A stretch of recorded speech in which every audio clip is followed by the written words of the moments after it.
नमस्ते दर्शक मित्रों, आप सभी लोगों का स्वागत है मेरे यूट्यूबिंग चैनल पे। आशा करता हूँ कि आप सब लोग स्वस्थ होंगे। अब तक मैंने इस गीता विमर्श सीरीज के 3 वीडियोस अपने चैनल पर अपलोड कर दिए हैं। अगर आपने वो वीडियोस नहीं देखे तो पहले वो वीडियो देख लेना, बाद में आज का वीडियो देखना। आज का ये वीडियो गीता विमर्श सीरीज का चौथा वीडियो है। तो अब इस सीरीज के अंदर हमने अब तक गीता का प्रथम अध्याय समाप्त कर दिया था और दूसरा अध्याय अभी चल रहा था। और इस दूसरे अध्याय में हमने देखा था कि भगवान श्री कृष्ण निष्काम कर्म करने का उपदेश देते हैं, जिसमें कि वो कहते हैं कि मनुष्य को फल की आशा से रहित होकर मात्र कर्तव्य भाव से कर्म करना चाहिए।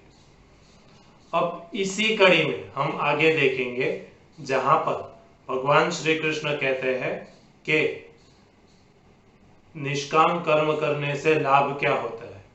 वह उपदेश देते हैं कि मनुष्य को भौतिक कामना से रहित होकर आत्म उन्नति के लिए कर्म करना चाहिए, जिसे निष्काम कर्म कहा जाता है।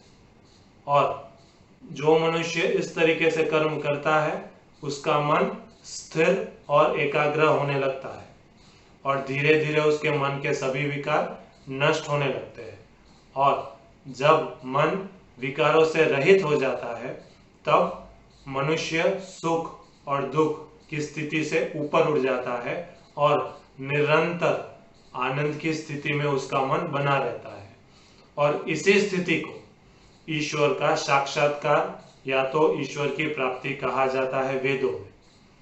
अब इस विषय को मैं यदि संक्षिप्त में आपको कह दूं तो निष्काम कर्म करने से ही ईश्वर की प्राप्ति होती है। यहाँ पर हमारा दूसरा अध्याय समाप्त हो जाता है।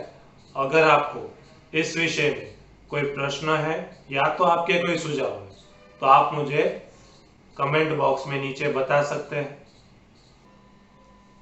अब हम आगे गीता का तीसरा अध्याय आरंभ करेंगे, जिसका नाम है कर्म योग। इस अध्याय की शुरुआत में अर्जुन भगवान श्री कृष्ण से प्रश्न करता है कि हे अर्जुन, एक तरफ आप मुझे उपदेश दे रहे हो कि मनुष्य को भौतिक पदार्थ की कामना से रहित होना चाहिए और मात्र आत्म उन्नति करनी चाहिए, और दूसरी तरफ आप मुझे युद्ध करने का आदेश दे रहे हो, जो कि एक राज्य की प्राप्ति के लिए है, जो एक भौतिक कामना होगी।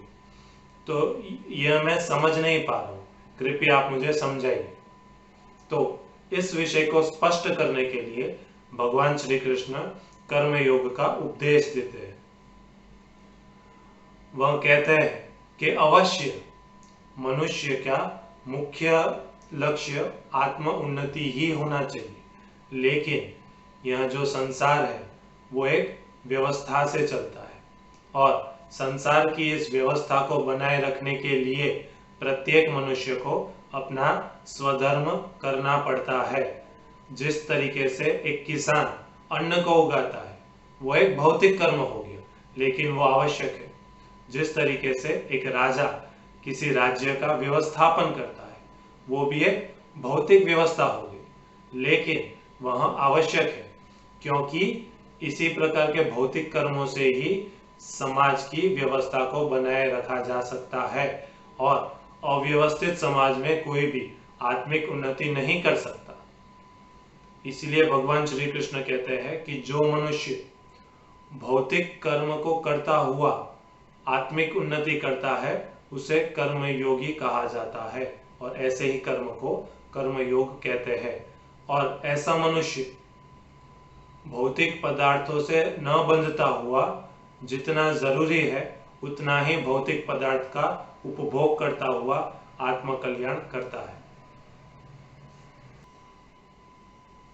इसी विषय में आगे भगवान श्री कृष्ण कहते हैं कि कहीं ना कहीं ये भौतिक कर्म ही आत्मिक उन्नति में सहायक होते हैं।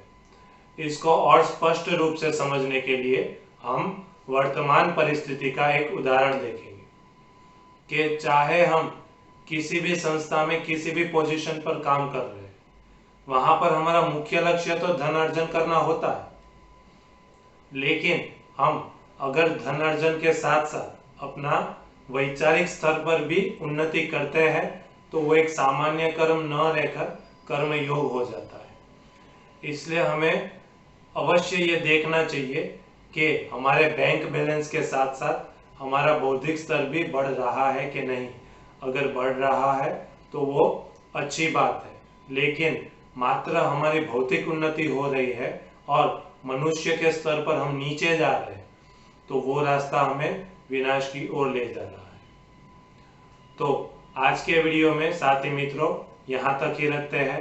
अगर आपको मेरा आज का ये वीडियो पसंद आया हो तो अवश्य मेरे वीडियो को लाइक कर ही जाइएगा, और अगर अब तक आपने मेरे चैनल को सब्सक्राइब नहीं किया तो स्क्रीन के नीचे लाल कलर से सब्सक्राइब लिखा होगा, उसे प्रेस कर दीजिएगा और साथ में अपने मित्र और स्नेही जनों को मेरा ये वीडियो अवश्य शेयर कीजिएगा। मिलते हैं अगले किसी ऐसे वीडियो में, तब तक के लिए नमस्ते।